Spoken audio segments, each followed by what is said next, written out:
নমস্কার, e learning গ্রুপে তোমাদের সকলকে জানাই স্বাগত। আজকে একটা গুরুত্বপূর্ণ আপডেট তোমাদের দেওয়ার আছে, সেটা হলো সুপ্রিম কোর্টে যে মামলাটা চলছে ওবিসি কেসে, সেই ওবিসি কেস সংক্রান্ত একটা বিরাট তথ্য সেটা আমি তোমাদের জানিয়ে দেবো। সেটা হলো, আমরা প্রত্যেকেই জানি ওবিসি কেসটা কম্পিউটার জেনারেটেড ডেট এবং পরে লিস্টেডও হয়েছিল, যেটা হলো 18/2/2025 হিয়ারিং হবে।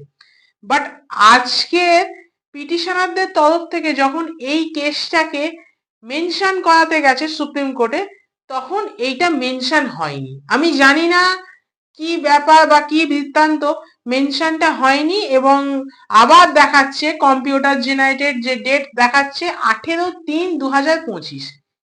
এবার আমার একটা প্রশ্ন, গভর্নমেন্ট তথা প্রশাসন থেকে শুরু করে বা আমাদের জুডিশিয়াল সিস্টেমে কারোর কি আমাদের জাস্টিস দেওয়া বা আমাদের যাতে এক্সাম গুলো হয়, এই কেসটা যাতে মিটে যায়, এগুলো কি কারোর কোনো সদিচ্ছা নেই? তার কারণ আপনারা যদি দেখেন, ওবিসি কেসের কিন্তু লাস্ট হিয়ারিং হয়েছিল 7/1/2025। তারপরে দেখলাম জানুয়ারি মাসের 28 তারিখে হওয়ার কথা ছিল, 29 তারিখ হওয়ার কথা ছিল, তারপর পোস্টপন্ড হয়ে কম্পিউটার জেনারেটেড ডেট দেখাচ্ছিল 18/2/2025।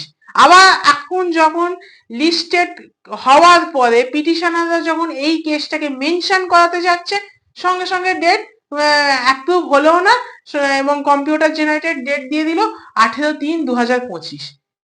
আমি জানি না, সত্যি কথা, আমি পশ্চিমবঙ্গের যুব সমাজকে কিন্তু একটা কথা বলো ভাই, শুধু ঘরে পড়ে যাব 20 বছর 50 বছরের প্রিপারেশন কি নিয়ে যাব?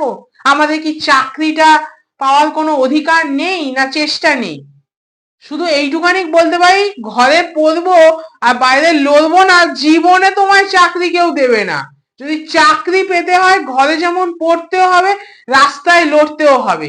আর সত্যি কথা বলতে গেলে, যদি কোনো অ্যান্টি কারাপশন বা কোনো পিআরবি বা পিএসসি ছাত্ররা মিলে যৌথভাবে যদি কোনো আন্দোলন বা কোনো প্রোটেস্টের আয়োজন করে, আমি বলবো যে প্রত্যেকটা ছাত্রকে ওয়েস্ট বেঙ্গলে যে আপনারা এদের সাথে যোগদান করুন যখন আন্দোলনটা হবে। আর আন্দোলনের কোনো প্রোটেস্ট হলে সেটা তো আমি আমার এই ইউটিউব চ্যানেলের মাধ্যমে জানিয়ে দিচ্ছি, সেটা তো কোনো ব্যাপার না। কিন্তু ভাই, ঘরে শুধু 50 বছরে তৈরি হব যে আমি পড়েই যাব, এটা করো না। আমারও রেল আছে, তোমারও রেলের এক্সাম আছে, সেটা কথা নয়। কথা হলো, আমাদের সাথে এই অন্যায়টা কেন হবে? আমাদের এক্সাম গুলো দিতে হবে। আর তার সাথে যদি কোনো রকম আন্দোলন হয়, আন্দোলনে আমাদের এগিয়ে যেতে হবে, না হলে আমরা এই ইন্ডিকেটিভ অ্যাডভার্টাইজমেন্ট যেগুলো আছে বা ইন্ডিকেটিভ নোটিফিকেশন, সারা জীবনে কোনোদিন পিএসসি ফুল নোটিফিকেশন করবে না এই ওবিসি কেস যতক্ষণ না মিটবে। আর পিআরবি যারা পুলিশের আমরা যারা এক্সাম দিই, তাদের ক্ষেত্রেও ওই যতদিন না ওবিসি কেস মিটবে, যে ফর্ম গুলো আছে সেগুলো এক্সামও নেবে না, আর কোনো রকম নতুন নোটিফিকেশনও জারি করবে না। ফলে এই জিনিসটা মাথায় রেখে ডিসিশনটা নাও।